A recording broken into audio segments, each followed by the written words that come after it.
Hi everyone, Henry here. Two announcements before we get started. First, Brandon and I recorded in a new space which was a little echoey, so please bear with us. Secondly, we would like to issue a trigger warning. In this episode, we will be discussing the shooting at the Tree of Life Synagogue in Pittsburgh and a couple other instances of hate crimes towards the Jewish people. Thank you, and please enjoy our finale to Ragman. Hello, and welcome to Funny, They Don't Look Jewish, where Judaism appears in the panels. Our purpose, as always, is to find characters, stories, and issues of comics that explore explicitly Jewish content. I'm Brandon Bernstein. And I'm Henry Bernstein. No relation. Henry, I'm not going to lie, this feels a little weird.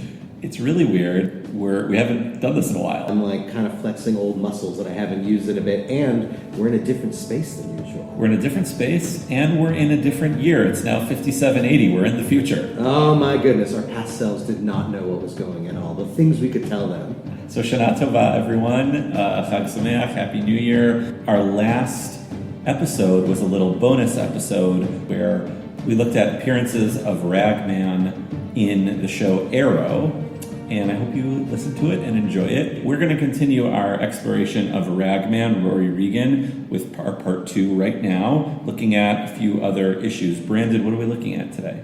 Well, we're diving forward a little later in the 90s now and seeing where Ragman goes. So Ragman appearances, as far as we can tell, especially when it comes to Jewish content, are kind of few and far between, but we're going to be looking at a two-parter in Batman number 551 and 552. Then we're going to be looking at a Ragman one-shot special from the 2000s, followed finally by an issue of a series called Shadow Pact. But why don't we go ahead and dive in on those Batman issues, starting with Batman number 551, published in 1998.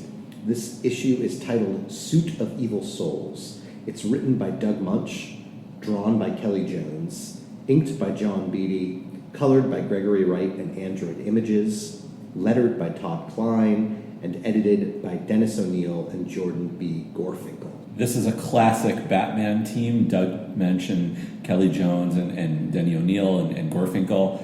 They really took Batman through the 90s. They're like one of the teams that, especially Moench and Jones, the way in which Jones draws Batman, it's very uncomfortable. It's like he's massive and everyone's sort of stretched out and a little funky, but it works for Batman. Jones definitely has a horror vibe to Batman. Like, this is a scary being. If you saw Batman in the street, you'd run for your life. Yeah, criminals are a cowardly and superstitious lot. There you go. And one of the things that Jones does is draw Batman's ears, often mistaken as horns, but they are ears, as very, very tall. And, you know, it's sort of like, well, how does Batman fit through a doorway? But, you know. Because comics. The one thing I do want to say really quick, Doug, I thought it was Moench, but I guess Moench?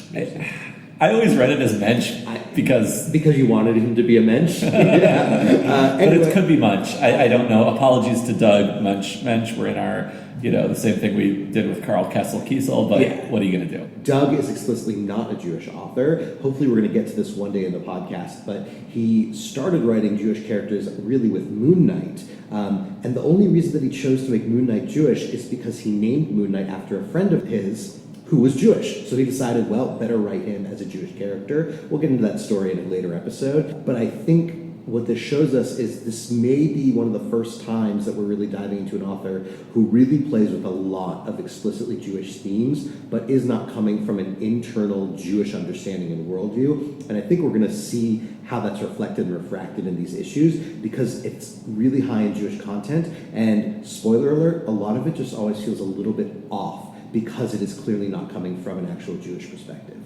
I agree.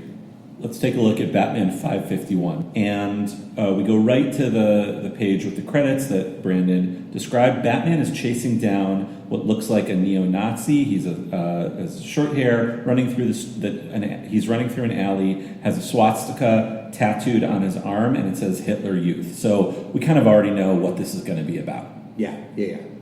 Batman chases him down and says, "You murdered Benjamin Mizrahi."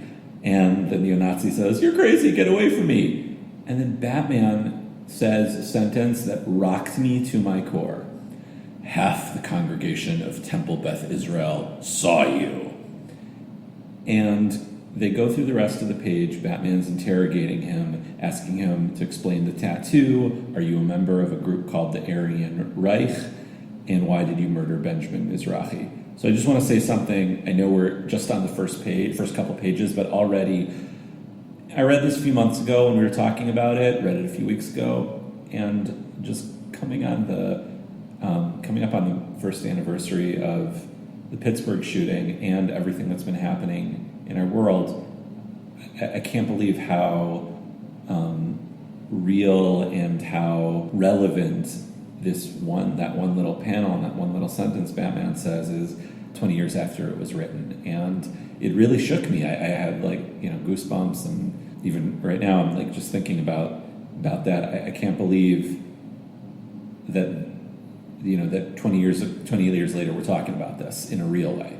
Yeah, and I mean, we kind of skipped over it, but another part that feels to me particularly prescient, and maybe it's just a reminder that as we live our lives, we tend to think that things are new or more frightening than they were, but the reality is that there's been anti-Semitism throughout the world, and even in the U.S. for longer than we'd like to admit.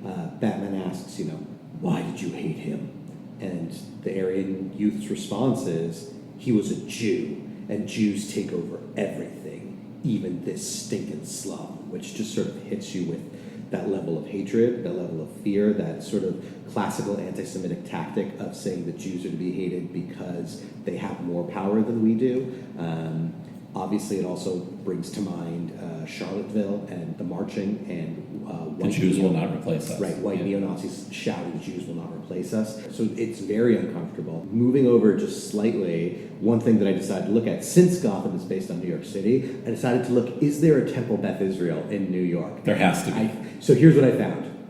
There is a modern Orthodox shul by the name of Congregation Beth Israel West Side Jewish Center, which is located on 34th Street West, close to 9th Avenue. I'm pretty sure this is what it's modeled on. I actually looked at it, and image-wise, it looks like Kelley Jones is drawing something slightly influenced by this. It's a little different, but the double doors are very similar. It's in the city. This building's built in 1925, and also that would locate it right in Hell's Kitchen, so it kind of makes sense in the 90s for this to be a sort of slummy part of town in Hell's Kitchen. And then outside of the city itself, in Nassau County, Long Island, there's a conservative synagogue called, actually, Temple Beth Israel, the exact name.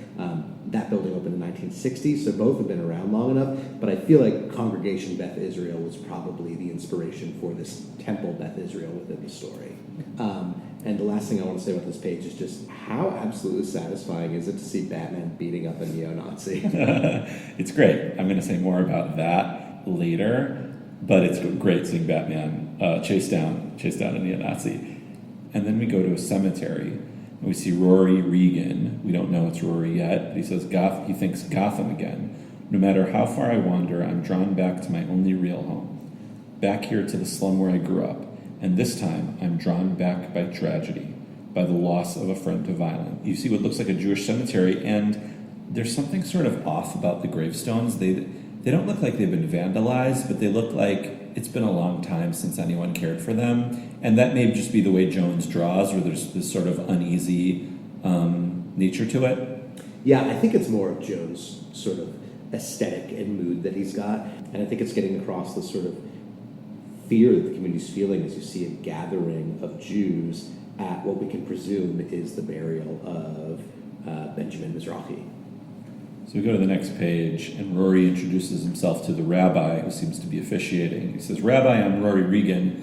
Benjamin Mizrahi used to come to my rags in tatters junk shop. I was notified of his murder, but..." And the rabbi said, "You wish to know the details?" Now, one thing, you could easily miss it in that panel that they're talking. There in the background, in silhouette, and in the foreground is a Jewish gravestone with a Magen David that has been vandalized with a swastika. And they don't talk about that. It's just, they're just sort of setting the tone for what's been going on in Gotham. Right. And again, as we mentioned Pittsburgh, this is something that's been happening in the last 2 to 3 years of grave sites in towns, happened in Boston, of grave sites being desecrated. Right. The only thing I want to point out is, you have both the sort of harrowing details of the defaced grave And also the amazingness that in this conversation that they're having, Rory Regan, our ragman, is wearing a yarmulke, right? He is at this Jewish cemetery and he's wearing a kippah, and I'm just like delighted to see that. Yeah, he like knew to put on a kippah going into a cemetery, especially at a funeral. So he's talking to the rabbi, and then the rabbi introduces himself and says, "I'm Isaac ben Luria, Benjamin's rabbi." It's a great name. Amazing name. Very clearly a reference to Rabbi Isaac Luria, who is honestly one of the most significant figures in Jewish mysticism, especially when it comes to Lurianic Kabbalah. So significant was his contribution to our understanding of Kabbalah as Jewish mysticism that we named an entire system of that mysticism after him. And you will see over this issue and the next one, Kabbalah really plays a lot in it. So it's very intentional, I think. I think Doug Moench did his research in making sure that it's a very intentional allusion in the name of this rabbi as Isaac ben Luria. Then he says, it happened on Sabbath outside the synagogue, witnessed by many. And once again, I was like struggling to get through this when I reread it yesterday because it just felt also right now. Pittsburgh came to mind. Poe came to mind. The shooting in Halle, Germany on Yom Kippur came to mind at the Humboldt Street Synagogue. It's just like the number of times this past year that we have entered Shabbat or a Jewish holiday and come out on the other side with anxiety over, did something happen somewhere? What previously safe house of worship and gathering has become this, the site of a bloodbath of devastation and murder. It's painful to read this. Like every time it sort of jumps to life in a way that's not very comfortable. And it's frustrating because comics are supposed to be an escape. So we want to read comics as an escape. At the same time, you and I are engaged in an endeavor where we're trying to take something that's very real in our lives, Judaism, and look for it in comics. So here we're getting what we want. This is very real, and this is very Jewish, yet it's like, I need to talk to my therapist after reading this, Well, I think the reality is, though, Henry, like sometimes when I read comic books, I'm looking for pure escapism, and sometimes when I'm reading comic books, I am looking for, as you said, a reflection of my world, to see art doing what art does, which is confronting the issues that happen, and somehow, in some strange way, talking about a murder that happens on Shabbat of a Jewish man at a synagogue in a comic book allows the conversation to just take on a different tenor than it would when talking about what's going on in the real world, right? Like art grappling with this, I actually think is a very commendable thing. And although it can be difficult and it can be triggering, I'm actually really glad. It's amazing that a comic from 20 years ago is dealing with this, given how relevant it is, but I'm really glad that it is, that we can lean on this and say, this has been going on longer than just recently, and it's interesting to imagine a world in which, what happens when you have a world full of superheroic characters and they're still dealing with the basic hates that we have. You can put the Joker behind bars, but you can't stop the synagogue shootings, unfortunately. Yeah. They continue walking out of the cemetery. By the way, it's South Crest Cemetery. Any South Crest cemeteries in New York or anywhere else that you're aware of? That I'm aware of. So they're walking out, and he says a hate crime committed by a member of the Aryan Reich. So that seems to be the name of our bad guy group in this episode. Call them neo-Nazis, call whatever they're called, the Aryan Reich, and which is a pretty scary name for a neo-Nazi gang that's taken over the streets of Gotham. So they're walking out of the cemetery and talking about this group that's taken over the streets. Then they get to the synagogue. The rabbi says that there are other people who are victims. Blacks, too, are victims. Latinos, Vietnamese, anyone who's not, quote-unquote, pure, not like the Aryan Reich. And then, suddenly, crash! A brick comes through the window, and Rory immediately, like the good superhero he is, just bolts out of the synagogue to chase him down. And the rabbi's like, no, Rory, don't call the police. Without even trying, the suit of souls starts coming together, and it wraps up this skinhead and starts suffocating him to death on page 8. And says, Ragman, defender of the weak and oppressed, punisher of evil, and you are evil. And he's like, get away from me, man, leave me alone, I did nothing to you. I serve not myself, but those who need me. And the ragman starts to kill the neo-Nazi, and he starts suffocating him again with the rags, and Rory is trying to stop him. He says, release him, obey me, let go, let him go.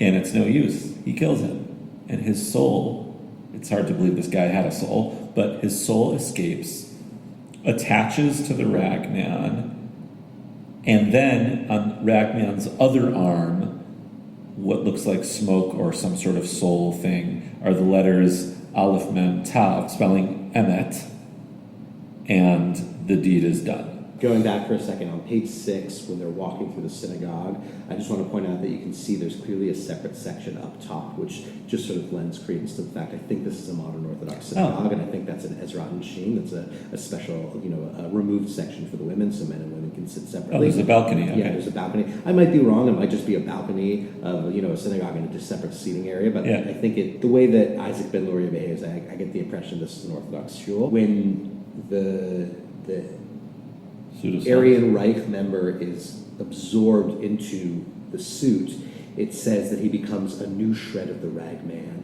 forever bonded by a protective Shem, which I just love that it said that, like, forever bonded by a protective name, and the name written there is truth, which is the idea that, like, God's seal is truth. And so I just appreciated the use of, like, a Shem literally means name, but it's also used in a lot of both mysticism and also sort of Jewish magic and superstition, that a Shem, right, a name of God would be written on sort of like amulets, and it's like a protective means, and so you might sort of like have an amulet to contain a demon with like God's Shem written on it to like contain things in there. So it's just sort of... Who is that for then? Because if it doesn't, they don't translate it. It doesn't say Shem or name. It just says Shem. So is that kind of thing just for someone like you or me reading? Like, I think so, because it's a little strange, right? Like the rabbi says the Sabbath instead of Shabbat. There are a lot of moments where he chooses to translate things, and yet here we have Shem, the word just sort of written. So yeah, it's a nice little Easter egg. I wonder if in writing the scripts, Doug Moench just sort of went back and forth between, do I translate this or do I show off my knowledge? And I'm glad he showed off that knowledge here. The next segment we're about to get into is, I think, I don't want to oversell it, but it is one of the most fascinating spreads of panels and pages that I've seen in a comic book from a Jewish perspective in a long, like this is the sort of, we're going to get a point where we're sometimes seeing repetitions. Okay, Jewish cemetery, this is something I've never seen in a comic book before, and I'm really excited for us to dive into it. This is special. We're going to take you through it in a minute. I'm going to play one character, do a little radio drama. Brandon's going to play the other. So here's what's happening in Gotham City. Vesper Fairchild is the local radio talk show host that everyone listens to in Gotham. Vesper is a girlfriend of Bruce Wayne in 1998. She later gets murdered and Bruce gets framed for it, and that was the end of her. But she's sort of a fixture in the late 90s in Batman comics. There's a small part of this comic is about their relationship, which we're not going to get into because who cares. And just a little quick note, something I told Brandon the other day, that on the new Batwoman show, which obviously we're keeping a close eye on, they have Vesper's radio show sort of introducing each episode to kind of tell you what's going on in Gotham. And the voice of Vesper is Rachel Maddow, which is just a cool, funny thing. Amazing, and hopefully she'll do better on the show than being fridged. Yeah. For the sake of drama for a male protagonist. I hope so. I'm going to be Vesper Fairchild, and Brandon is going to be her guest. Vesper Fairchild, your siren of the night, interviewing hate crimes expert Dr. David Levy about the recent events in Gotham's South Slum. Now, anti-Semitism is nothing new, Dr. Levy. Indeed not, Vesper. Jews have been persecuted throughout history, expelled and exiled from one country after another. The diaspora? Yes, originally from Babylon and then Egypt, right up through the horrifying Holocaust of World War II, after which it should have ended with the creation of modern Israel. But of course, it didn't. Are there not some Jews who see this as their fate, Dr. Levy? Well, there are fatalistic individuals in every group, Vesper, but you're right. While most Jews oppose such treatment, of course, some have accepted this historic dispersion as their destiny, even as God's will. How so? The scriptures speak of a dispersion of divine light throughout the universe, and this has been interpreted on a human level as the purpose behind the constant wandering of the Jews, dispersing and disseminating the truth of God throughout this world. Fascinating, Dr. Levy. But why this history of persecution? Xenophobia, basically, since Jews have always been perceived as different. But why? Well, Judaism is deliberately insular. Some scholars feel that the laws governing the kosher diet, for example, were designed to prevent marriage, even socializing, with those outside the faith. So there's xenophobia on the part of Judaism as well? Perhaps, but Jews believe these insular customs derive from ancient traditions of following God's law. And to a Jew, of course, it is everyone else who is different.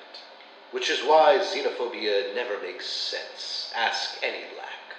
And Gotham's increasing hate crimes, recently including murder, are nothing new, Vesper.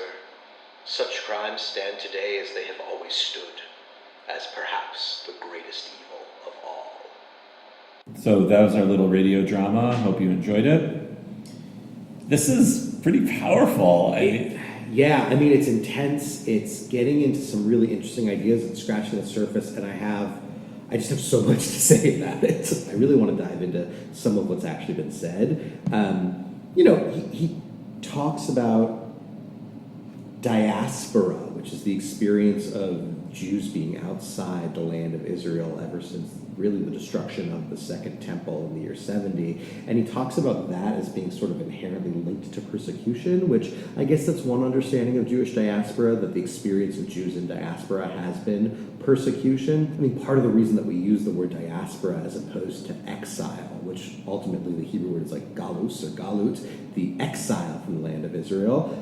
The reason we call it diaspora is because we were tired of calling it exile. We wanted to have a word for it that was a little more positive in valence. So I'm not sure how I feel about this. One thing I was thinking about in this idea of we're persecuted from place to place to place, kicked out of everywhere we go, is the great 20th century historian Salo Baron, who taught at Columbia University, and he coined this term of something that he was often an opponent of, which is the lachrymose conception of Jewish history, right? The idea that Jewish history is nothing but a series of tragedies and persecutions kicking us out from one place to another. He sort of railed against this and was talking about the idea that in Judaism, of course, we have cultural highs and amazing moments of art and music and text and all these sorts of things. But anyway, that was sort of coming to mind as he was saying that the diaspora is the history of being persecuted from country to country. So don't know how I felt about that. He talks about the idea that it should have ended with the creation of modern Israel, which of course was the initial thought behind political Zionism. The idea was that if we're in a world where different nationalities and ethnicities have their own country, that the Jews, maybe the reason that Jews get so much persecution is because we're unlike other nations that have a nation. So if we create a modern nation state and become like the rest of the world, then anti-Semitism should go away. That was some of the thought, and regardless of what you feel about Zionism here and now, and that was the initial sort of thought, and clearly Dr. Levy is voicing that they thought with the end of it, with Israel and diaspora coming to an end, and Jews returning to the land of Israel, that there would be an end to it, but that clearly isn't the case. So then, now we're about to get into that Lurianic Kabbalah, where I want to reread the text that our doctor says, the scriptures speak of, quote, a dispersion of divine light throughout the universe, and this has been interpreted on a human level as the purpose behind the constant wandering of the Jews, dispersing and disseminating the truth of God throughout the world. This is definitely a possible reading of Lurianic Kabbalah. As I mentioned earlier, Rabbi Isaac Luria, located in the town of Sfat in northern Israel in the 16th century. Rabbi Isaac Luria had this sort of circle of followers around him and created a understanding of Judaism that really featured the idea that God initially was all that existed in the world. And when God created the universe, God had to sort of contract on God's self, a process known as tzimtzum, and then to create the world basically made light, and this light was contained in these vessels, and that the godly light in these vessels was a little too strong and too powerful, and the vessels shattered, and the light fell, and Those vessels that once contained it and now are shattered, and therefore, like any shattered thing, are sharp and painful, those became known as klipot, and that essentially creates evil in the world. And so the reason that we have the Torah and the reason that we have mitzvot and we have these obligations to do is that every time we perform a mitzvah, we are finding some of these vessels and we are lifting them up and we are repairing them and we're returning the divine light to the world it was supposed to be. In other words, God had this sort of paradise-like Edenic vision of life on earth, and God's energy was just too powerful and things shattered. And so if we perform enough mitzvot, if we do enough good things, we'll make that paradise sort of world. And so what Doug Moench or Dr. Levy is doing is reading it in a way where not only is the performance of mitzvot something that makes a better world, but that arguably the reason that Jews have to continue to travel throughout the entire world is to be able to find those vessels everywhere. I actually did some looking and found there's a Holocaust survivor by the name of Carl Friedman, who in 1993, she wrote a novel called The Shovel and the Loom, and in it she has a character named Chaya who studies Luria. And she writes Chaya's understanding of Luria as follows, quote, "With the dispersion of the divine light began the diaspora of the Jews, whose task it was to gather the stray sparks and in that way restore the cosmos to its former perfection. Under the influence of Luria, the diaspora became a positive force, the condition for, as well as the introduction to, Olam Haba, the world to come. The person of the Messiah became less important. The crucial thing was to prepare the way." I imagine that somehow or another, Doug got his hands on this book and read this, because I don't know if just studying Luria on a Kabbalah, you'd walk away being like, yep, that's why we go through diaspora. Maybe I'm wrong, but definitely that reading is possible, and I think that's what's going on. Moving on, Rory and the rabbi are talking, and Rory reveals his secret identity, that he's the ragman. Before that, though, he gives the history of the golem. And on page 15, he goes through the history of the golem, starting with 16th century Prague, Rabbi Lowe, who we've talked about in past episodes. And the drawing on page 15 of the golem is the most 90s golem. More so, well, no, not more so. This is a late 90s golem as opposed to the early 90s. Yes, thank you. Right? Thank you. So the early 90s golem was Terminator, and this is the late 90s golem who was like Doomsday / Bane / Clayface. He's just like this muscular, phallic, white. Yeah, he like looks to me like Morph from the X-Men comic books, or I can't quite put my finger on it, but yeah, he's like if you shaved down Doomsday's bones and he didn't have any genitalia and he was naked and white, it would be that. Yeah. One thing I do want to get into, not just looking at it, but next time we've got a text where Rory says that the golem literally means body without soul. A couple things I want to say. Number one, obviously this is just the hazards of exposition in a comic book. The rabbi doesn't need Rory to tell him the history of the golem or what golem means. And also... especially if his name is Isaac Ben Luria. Yeah. Golem does not literally mean body without soul. I mean, I guess that's an interpretation, but golem is essentially inchoate form. It's mass without animating force. It's like a lump of something that doesn't have actual shape, or maybe doesn't have like that animating thing. So I guess one way of interpreting that would be a body without soul, but the idea is golem literally means like shaped thing that isn't human, I suppose. So he could have just said golem meaning, or golem figuratively meaning. He didn't need to say literally, right, which is actually incorrect. Right. It's the opposite of literal. Yeah. So he gives the history of the golem in connection with the ragman, which we talked about in the last episode, and the living costume that are the rags. And it actually just starts what I'm finding to be a frustrating thing with reappearances of the Ragman, which is that a lot of time is spent just recapping the 1991 series that we read. Like, none of these all these pages do is basically give you that miniseries in miniature. We're looking at Batman number 552 from 1998, titled The Greatest Evil. Credits are all the same. So we get into The Greatest Evil. So while Rory and Batman are running through the streets, he asks him who Rabbi Luria is. We get a little bit of exposition, and Rabbi Luria is being held at gunpoint by the neo-Nazi. He's describing all this pure stuff and about how Jews are evil, aren't pure, and we see the face of Hitler sort of facing the neo-Nazi. But America's changed, Jew, and now you're, and he's about to shoot him, and Batman bursts through, get down, battering. Right, actually, just going back for a sec, I mean, Yep. talking about those words that have haunting resonance in our day and age now, what he's saying right before that is basically he's accusing the rabbi of saying that the Jews cheated and tricked America into joining the wrong side in World War II. That basically America, being a country of pure white people, should have joined Hitler and the Nazis, and the Jews are the ones that tricked them, but America's changed Jew, right? And that to me was terrifying because I read that and all I could think of was alt-right extremists, and they would probably look at this and be like, this guy knows what he's talking about. And it's terrifying to think that this minority voice, I don't know if this is an example of the wonders of the internet allow us to hear more voices, and so we're hearing more people talking like this, or if there are actually more people believing this. But it's very scary. I do think there's a lot of people who do feel that you know, America's changed and it's not a place for Jews anymore. And that's what's so frustrating, because the Nazis were America's enemy in World War II. Like, that's why I don't get I sort of understand hating a group that's other than you. Like, okay, neo-Nazis, alt-right, whatever, Nazis, Right. hate the Jews, fine.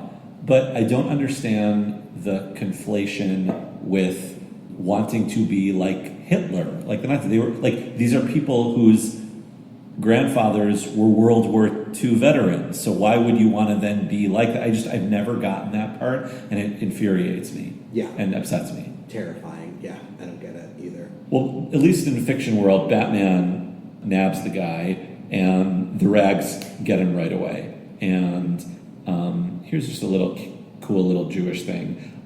While Batman's saying, he's being smothered, Regan, and the rags are still too strong. Rory, trying to pull the rags off, says, fire, Rabbi, a candle from the menorah, something. Meaning get the fire to burn the rags off, because we saw that worked before.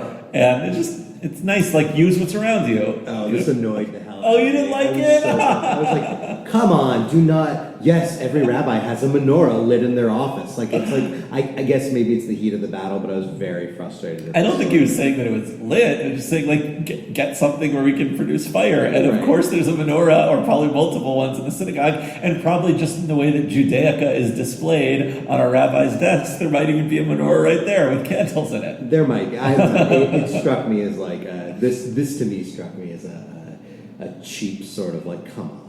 Our second disagreement. Yeah, it's fine. So, the Batman... Right, because the rabbi's answer is like what I'm thinking. None here in my study, Rory Regan, not even matches. Like, why would you think there's a lit menorah here? Like, I don't know. It's just like, of course I'm not a stereotype that has a lit menorah in my office every day, like having everything you'd imagine. Like, that's I think what frustrates. Maybe it's because I'm a rabbi. I'm like, don't sit there and think that the rabbi's just going to sit there and like, oh, I know menorah because it's a common Jewish concept. You must have those around you all the time. Like, no. That's a good point. All right, I'll use your catchphrase. Fair.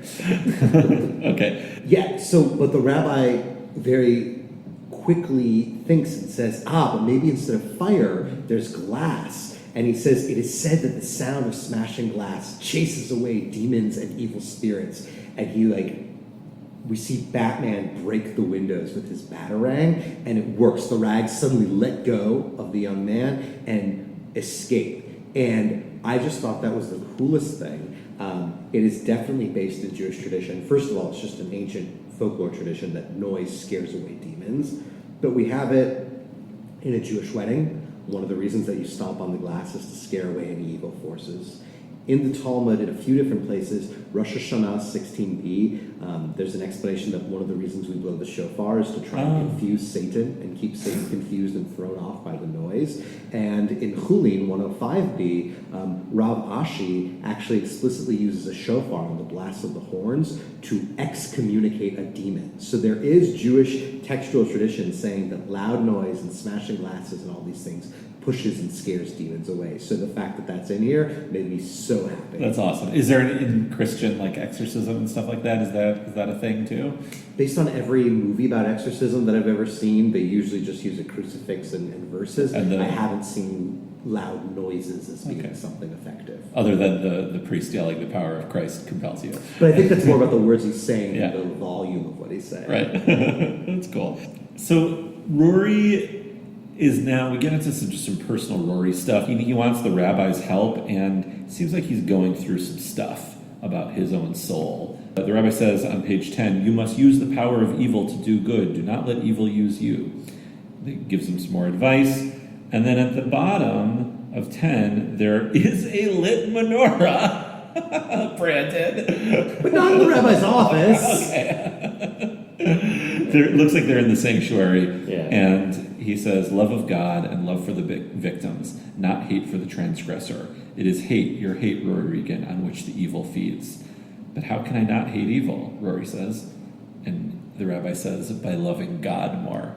Right, and there's a lot I want to say about this, but the first thing I want to say is that could also be an electric menorah. You don't actually. Like, I've been to plenty of places. It looks like a menorah, but it's not actually. Anyway, this concept of you must use the power of evil to do good, all it made me think of is this concept in Judaism that even your evil inclination, even Yetzer Hara, that evil inclination, can be controlled and utilized in holy service, right? And also there's this very famous midrash, also in the Talmud, in Yoma 69b, where the rabbis capture the evil inclination to get rid of it. It's like, oh, we don't want to have evil anymore. And then they end up in a world where, like, nobody has a sex drive, not even the animals, which let's keep aside and not dive into the conversation of the rabbis' ambivalence towards sex and how they viewed it as being natural or not, or good or bad. But the idea is that any evil inclination, at the root of it, ultimately, there is some sort of goodness, and that you can kind of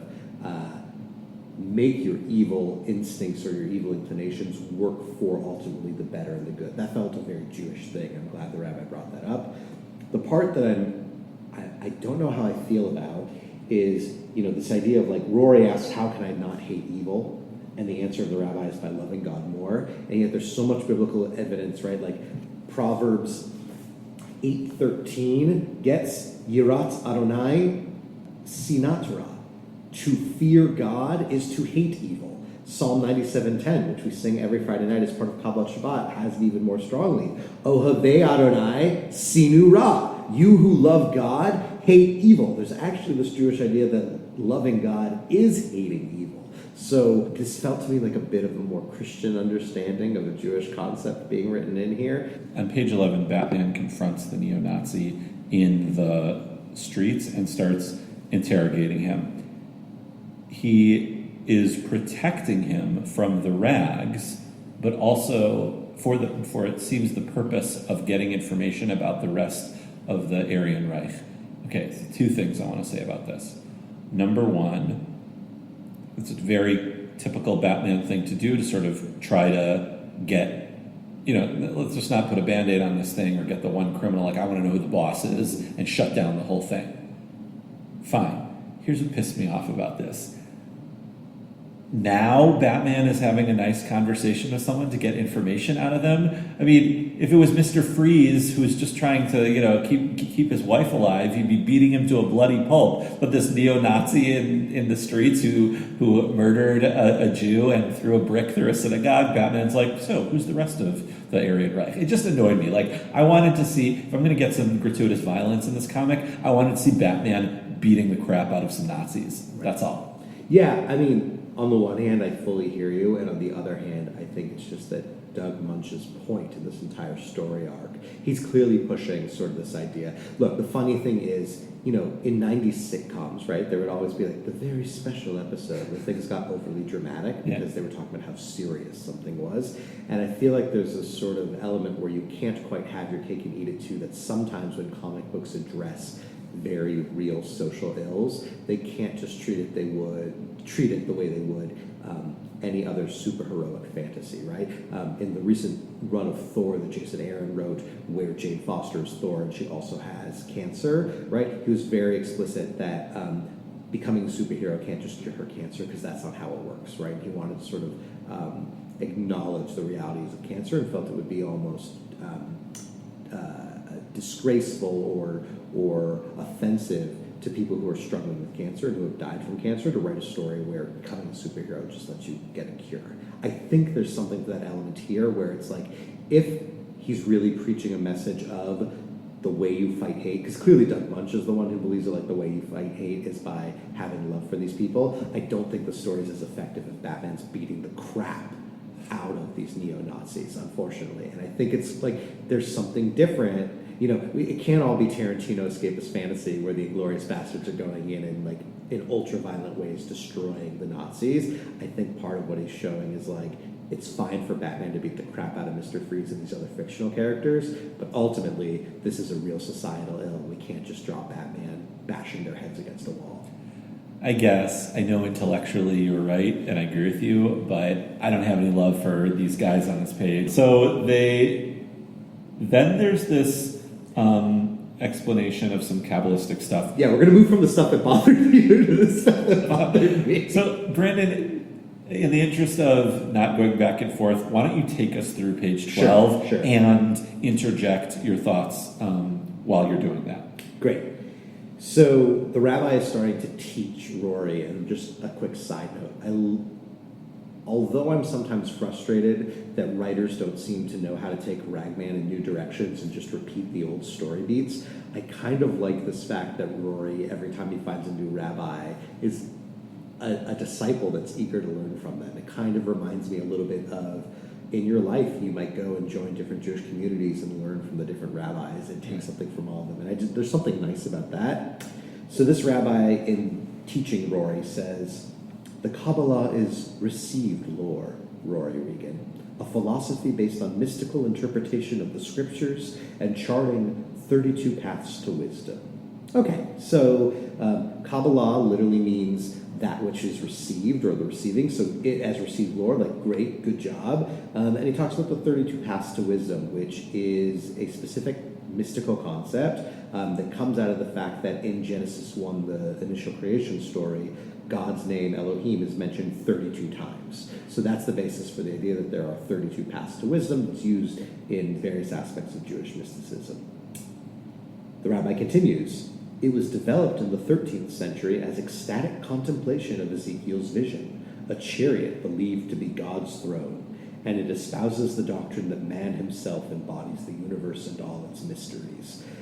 Here's where I start to get frustrated at this conflation of things. Okay, 13th century, it was in 1205 that Moshe de Leon wrote the Zohar, which is the central text of Kabbalah. So I'm not surprised he said that. But again, everything about this rabbi read to me as orthodox. And in a more orthodox and traditional understanding, Kabbalah goes back to Shimon Bar Yochai and the time of the Second Temple and shortly thereafter. And so, it's a very once again, I feel like Doug did his academic research and it's coming through. It's a very academic perspective to say it's a 13th century idea. But the more frustrating part is ecstatic contemplation of Ezekiel's chariot is an entire different branch of Jewish mysticism. It is not Kabbalah. It is separate. That is chariot mysticism known as Yordei Merkavah. It's an entirely different format that has different values and different literature, and it's frustrating to see that conflation for me. Rabbi Luria lets us know that while it is considered heretical by some, it has found its way into the beliefs of Hasidism, whose adherents seek God through piety, humility, love, and asceticism. All accurate, all sounding like it was taken from an encyclopedia entry, but like great, good. Scrupulous observance of the Torah, God's revealed law as found in the Pentateuch, is the essential factor for the maintenance of the varied universe. Yes, once again, this seems to be Lurianic Kabbalah, the idea that we follow the Torah because that helps to keep the universe functioning. Once again, it's exposition because he calls it the Pentateuch.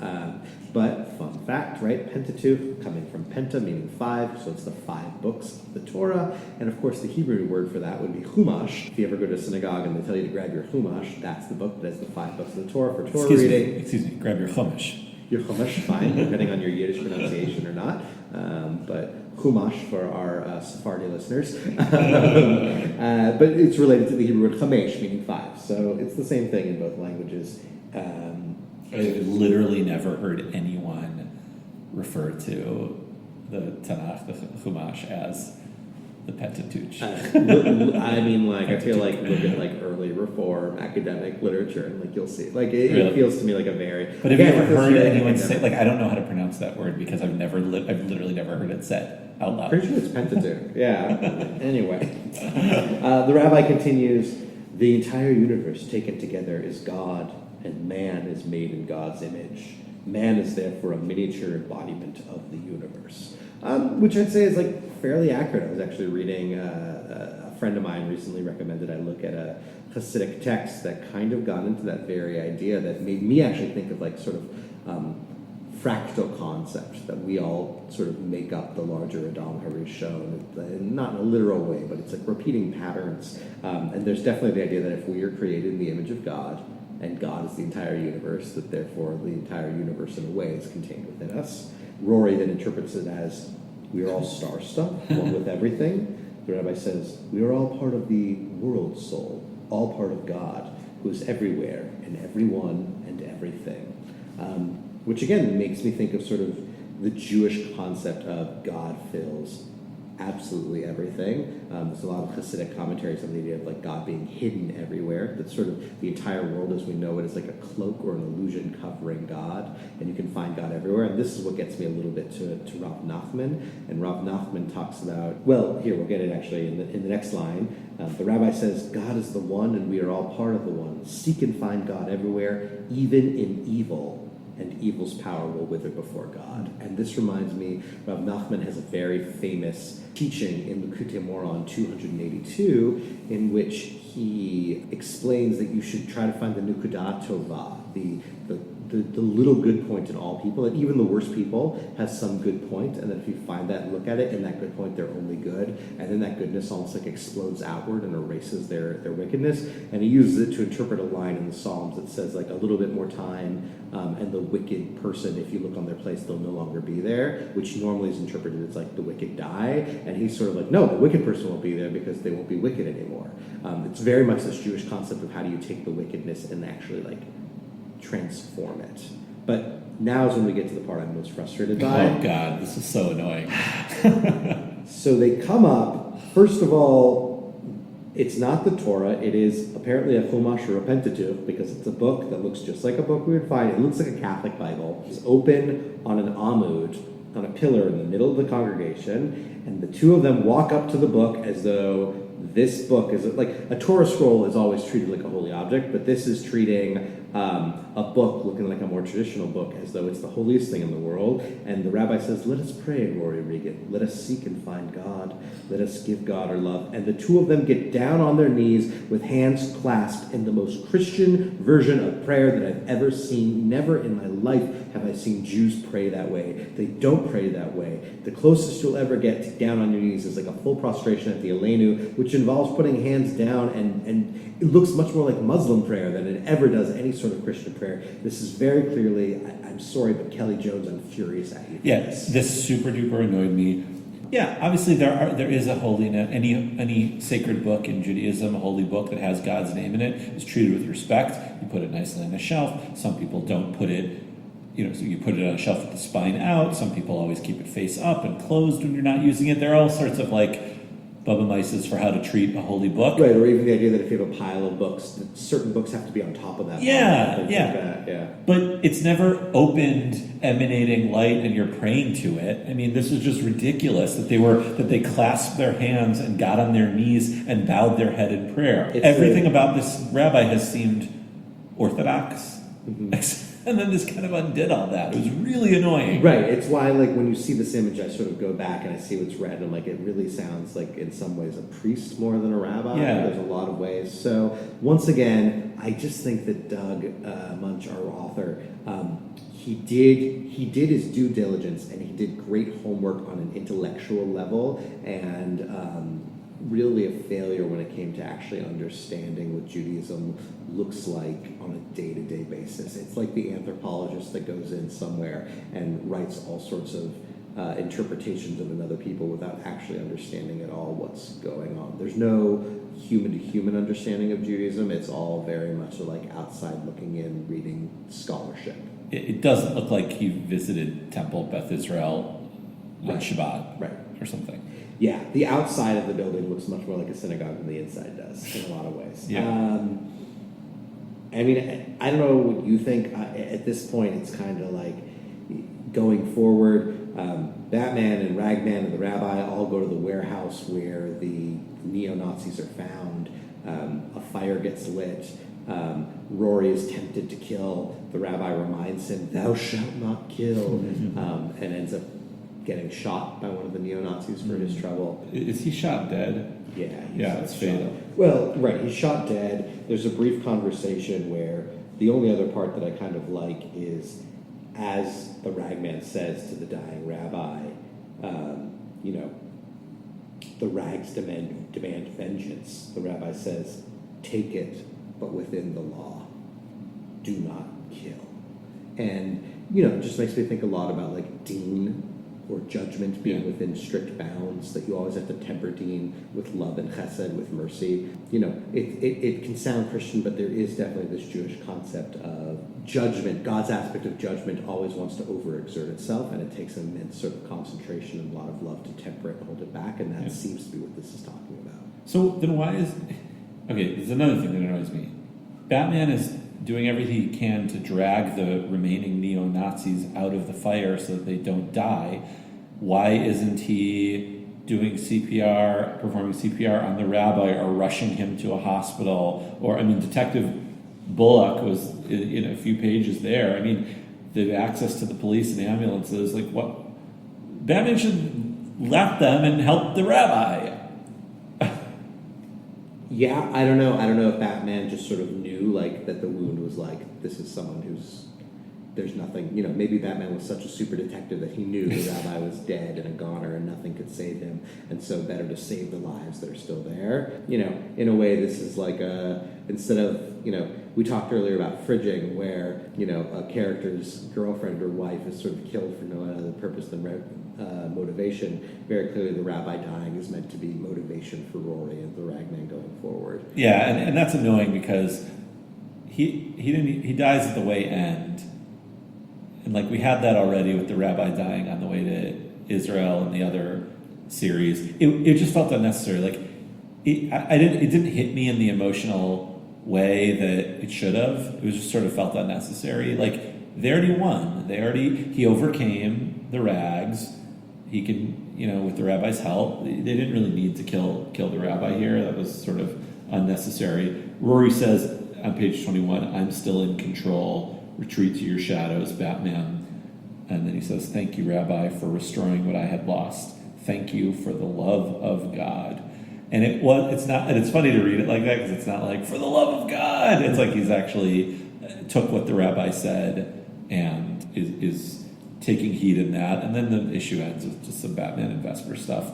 But these are Ragman issues. These are not Batman issues. Yeah, they're very much Ragman. Here's a question, Henry. Yeah. If we went through and translated all the English terms into Hebrew, other than the praying part, do we think this would read as more Jewish? Because "thank you for teaching me the love of God" does not feel Jewish. No, but if I translate to Ahavas Hashem, right, love of God, if I say like, "Thank you for showing me true Ahavas Hashem," right, much more Jewish. Yes. And obviously it's written for a non-Jewish audience. Yes. I'm very curious if we went back and like reread it, if it would strike us as more Jewish. I think always. I think, maybe we should do that as a project one time with one of these things we've looked at. Yeah, maybe another bonus episode. It's like Henry and Brandon read the comic in full Hebrew translation. Not full Hebrew, but like Yiddishized and Jewishized. Yeah. And like, we're both Ashkenazi Jews, so we lean towards the Yiddish because it's what we know. Right. I would feel a bit... I would feel like I'm not the proper person to represent Sephardi or Mizrahi Judaism, unfortunately, although... Maybe when we get to another Marvel character, we'll do that a little later.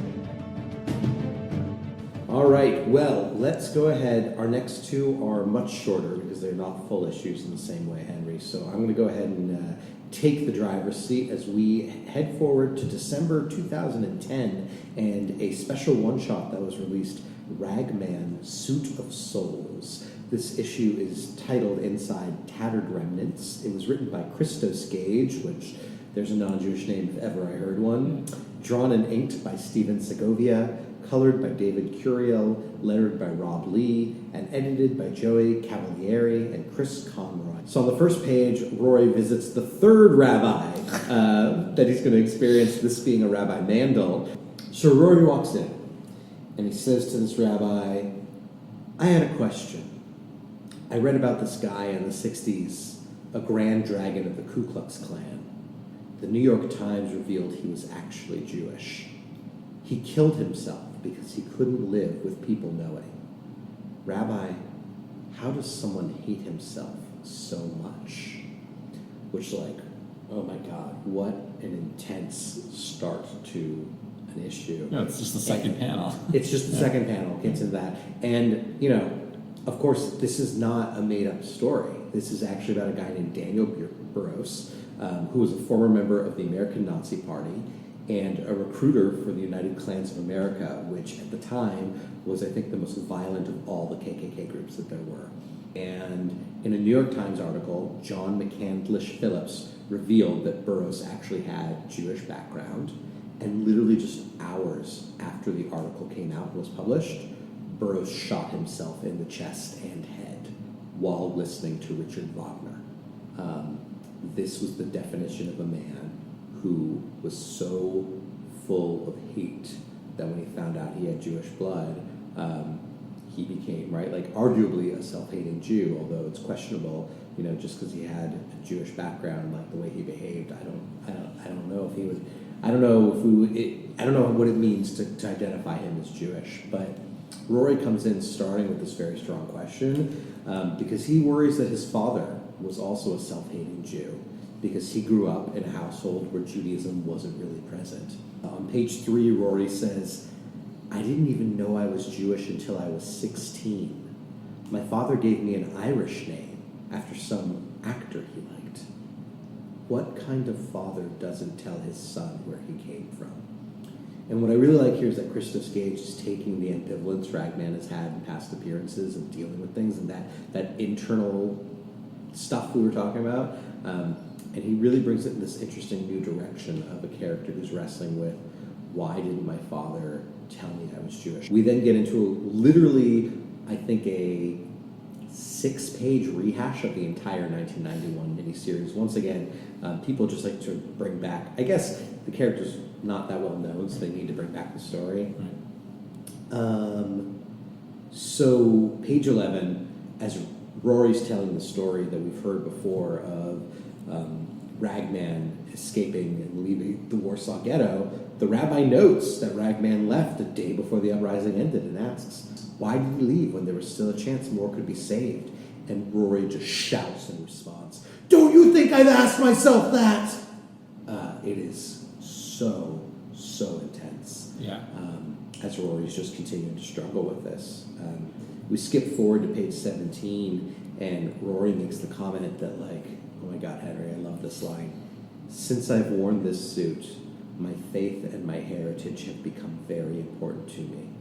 I wish I'd known about them earlier in my life. Like, as a rabbi working on a college campus, working with students who sometimes come to me and learn more and are like, boy, I wish I connected with my Judaism earlier in life. That's just sort of like, made my heart sing. Yeah. Like, how incredible that it's a character who's a Jewish superhero, and because the 1991 miniseries made the idea that it's a Jewish legacy character, or a Jewish legacy hero, that by being Ragman, he connects more and more to his Judaism. That's amazing. Yeah, the being the hero is what connects him. It's not his secret identity. It's all sort of one and the same and makes him even more Jewish. Right. Yeah.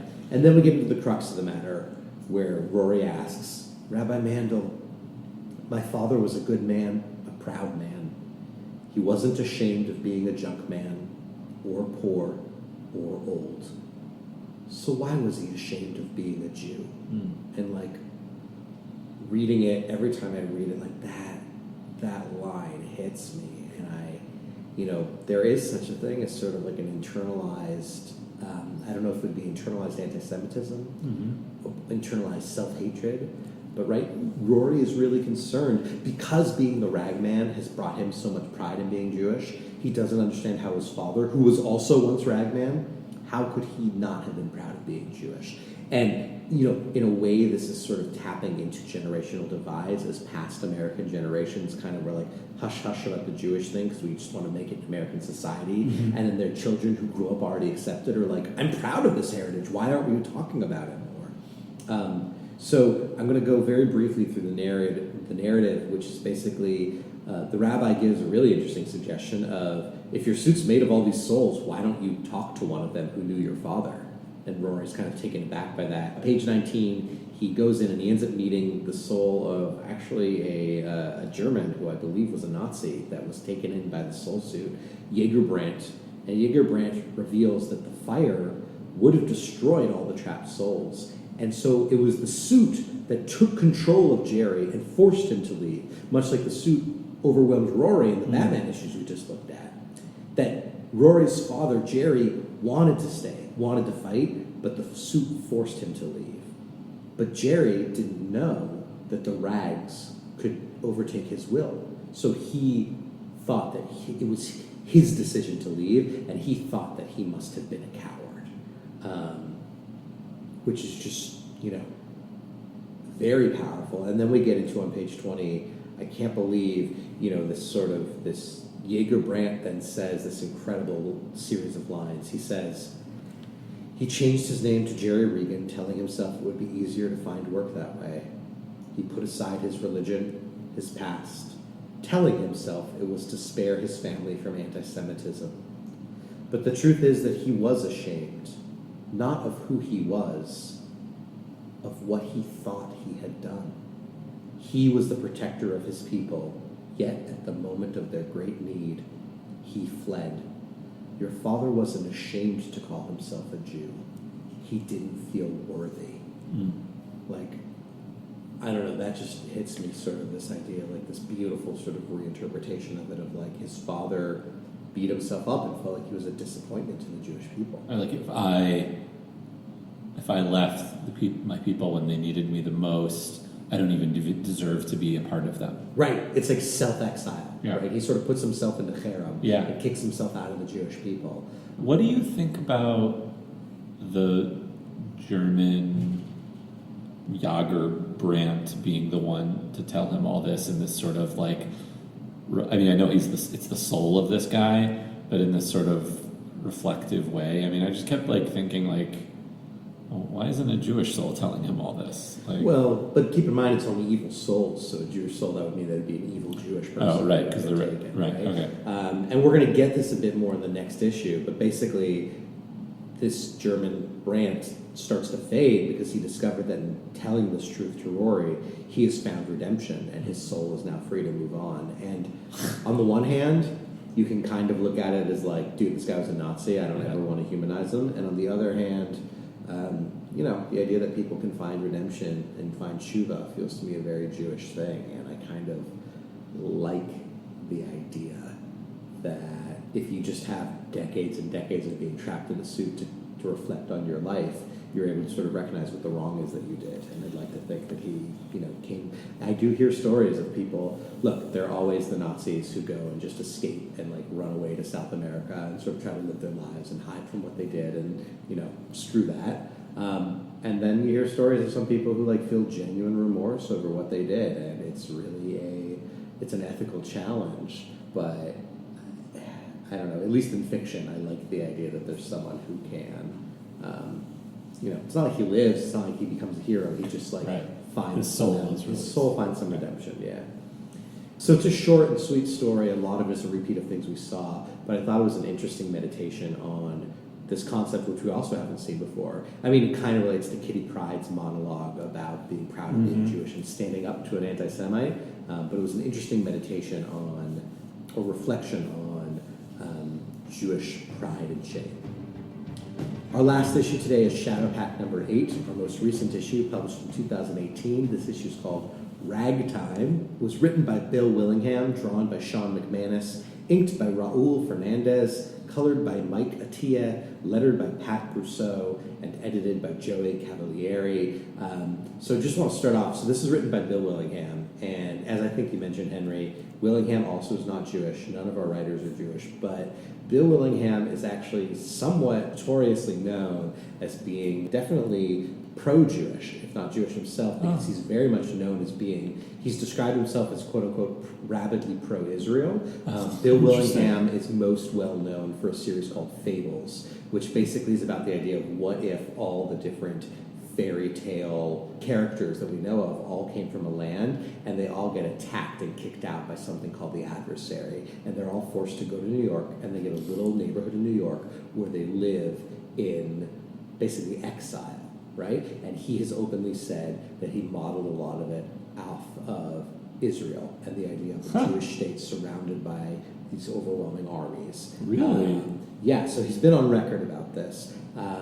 So very clearly, Bill Willingham, while not Jewish, and I didn't find much in a religious background to him, but I know for a fact he's not Jewish, but he's very much,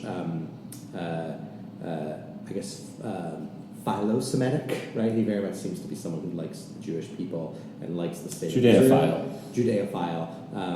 But, you know, Israel, the state of Israel and the Jewish people are definitely not one and the same, right. But seems to have a lot of love, definitely for the state of Israel, seemingly for the Jewish people. Here, Ragman is part of a team known as Shadow Pact, and they've been captured. We don't really need to get into the details of the story. What matters is a few interesting things. One, on page 4, Ragman is narrating and telling his own story and talking about, you know, being a Jew, and he makes this comment, "Why is ours the only ethnicity where the correct term for us is also the most popular pejorative used against us?" Mm-hmm. You know, reviews the fact that his father's name was originally Raganowitz, which is Polish. And on page 5, he says that the family, it's actually interesting, he says that Rory's grandfather changed the name from Raganowitz to Regan, to an Irish name, when he came to this country, thinking that it would help him to escape persecution, and not realizing that the Irish at the time were also not accepted. And so there's like some jokes there that the family's like, "Way to go, Dad." I actually thought it was a pretty clever retcon to explain why a character with a very Irish name became this Jewish hero. It was really interesting. But the real difference is, notice, it's not Jerzy Raganowitz who comes over now, right? It's Rory's grandfather.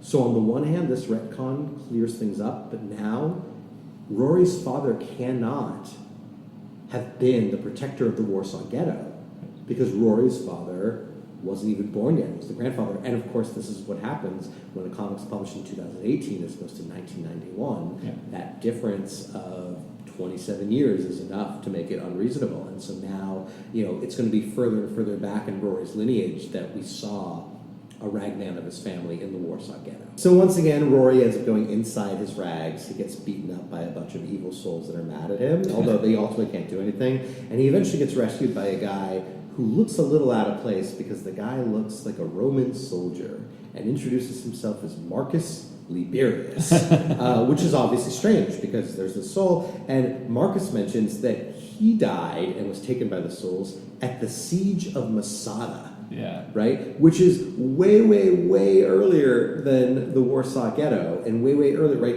Everything we've known up until now, Henry, says that Ragman was created as a substitute for the Golem of Prague, which means we're talking like 16th century Prague, right? And now all of a sudden we're talking about something that happens in the year 73 or 74 CE, right? Masada was basically sort of a last stronghold of some zealots of Jerusalem fighting against the Romans. In the year 70, the temple's destroyed, and about 4 years later, they attack Masada. And when they go, of course, the legend of Masada is famous for its martyrdom, because when the Romans finally broke into the city of Masada, or when they broke into the fortress of Masada, they found that all the people there had committed mass suicide rather than let themselves be defeated by the Romans. So Marcus Liberius is one of these soldiers, and he explains that Rory thought, you know, it went back just to Prague, but actually before it was rags, there was always a weapon of Jewish defense, essentially, and that there was once a cloak, a spear, a dagger, and that this stretches back all the way to the days of Abraham. And it's like this magical Jewish weapon, which is fascinating. There's an image that I can't tell if it's meant to be Moses, perhaps, on page 14. Yeah. Moses' coat somehow, although you would think with Moses it would be the rod. Like, it'd be very cool if Moses' rod that did all of the miracles against Pharaoh and brought the plagues was actually the same weapon. Basically, what Bill Willingham has done is he's taken the ragman and stretched it even further back. And now, ragman goes all the way back to biblical times, the times of Abraham, and that there's always been some mystical, strange weapon that Jews use to capture the souls of their enemies, I suppose. It kind of reminds me, did you ever see Darren Aronofsky's movie Noah? So I only saw the very beginning of it, but in the opening, there's like a scene where Noah goes and he wears tefillin made out of snake skin. And I think the idea is that, like, the snake from the Garden of Eden, he's like skinned it and is making it into tefillin. It's the coolest, weirdest thing. I hear the movie's not actually great, but that scene was really interesting. Page 15, we just get to the idea that, you know, Marcus Liberius is basically explaining to Rory, you shouldn't feel bad about keeping us in here because you think that you're punishing us. You're actually saving us. Like, we deserve the worst punishment imaginable, and you are allowing us an opportunity to redeem ourselves. He basically describes it as though it's a redemption engine. It's like a nice phantom zone. Yeah. It's like a phantom zone where you can actually, you're not just stuck in time, you can actually, like, do tshuva. Right. Yes, it is a way of doing tshuva, and I just think it's a fascinating concept. That's what we get here in our Ragman issue of Shadow Pact. So that's about it. It's very small. It's basically Bill Willingham trying to sort of free Ragman of his inner, you know, anxieties over the suit and allow him to move forward and embrace it a bit more. I really like the concept of the rag suit as a redemption engine. It's interesting, the idea that it connects back further, and I think, you know, we talked about Arrow in our bonus episode, as we said. I think that's mentioned, right, in the Arrow episode. It directly says that it goes back to the times of Abraham. So he says it goes back to the times of Devarim. Oh, yes. Yeah. But that brings us to the end. That is, those are our Jewish instances of Ragman. So any final thoughts, Henry? Yeah, I was thinking, while I was reading the previous issue, The Suit of Souls, I thought, wow, this is the most Jewish comic book I've ever read. I'm not so sure that, you know, like, that sort of in the moment, like, excited about it. I'm not so sure that upon reflection that that's the case. However, although he has flaws in the way that he is told or written, I think Ragman is, at this point now, our most Jewish character. We've sort of, like, been leveling up each time. You know, like, we thought, like, oh, the Thing, he's for sure the most Jewish character. And then, you know, kind of Kitty Pryde, no, she must be. And then Batwoman, like, she's, like, seems to be practicing Judaism. And then Ragman, whose entire being is hinged on basically the history of Judaism, the history of Jews being persecuted, the soul, Kabbalah, Tanakh, all these things. And he struggles outwardly with his own Judaism. I just wish we had more Ragman. Like, now I'm thirsting for, you know, I just said a minute ago, it's not like he exactly is a big part of the DC universe. I wish he was. Right. Like, I would love to see Greg Rucka Yeah. writing Ragman and see what happens when a writer who really cares and has knowledge about Judaism takes a Jewish character, and I would love to see him grow. We've talked about this, but, you know, part of my frustration with Ragman is it feels like he's caught in the same loop, that we just tell the Ragman story over and over again. Yeah. And, you know, that's actually a complaint that a lot of people had about a lot of Jack Kirby's New Gods characters and Fourth World characters, right? The idea that basically Jack Kirby did these amazing stories, and every writer who touched them afterwards just retold other versions of those same stories. Yeah. And it wasn't until Tom King took Mr. Miracle and really pushed it in a bold new direction. I want a Tom King-like figure to take Ragman and to push him forward and to show us a new story where he's still Jewish and he does things, but, like, I want the same deep connection and ties to Judaism, but I don't want the same story beats. I don't want to see his origin repeated for the umpteenth time. Right. I don't want to see him go into a rabbi to learn with him for the third, fourth, fifth time. Like, unless they're sitting at Stender and actually learning Talmud together. Yeah. Sure. Right. Yeah. But yeah, I would love to see a Ragman mini that pushes the character forward in both his Judaism and his heroic identity. Here's a pitch. those 2 issues of Batman, those should be a 2-parter or even just a 1 episode of Batwoman.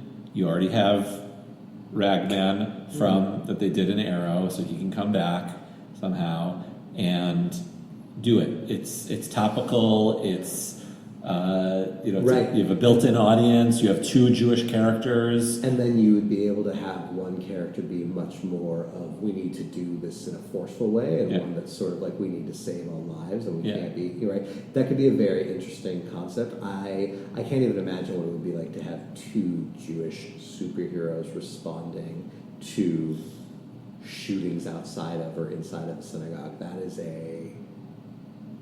even with all the treasure trove of Jewish content we found, I can't imagine that actually happening. Yeah, of course not. But I love that idea. But it's not a good pitch. Yeah, great pitch. I mean, I think Ragman might even make an interesting CW series. I mean, they're very good at taking obscurity and making it interesting. I mean, it's not going to happen, obviously, but why not? Sure, sounds good.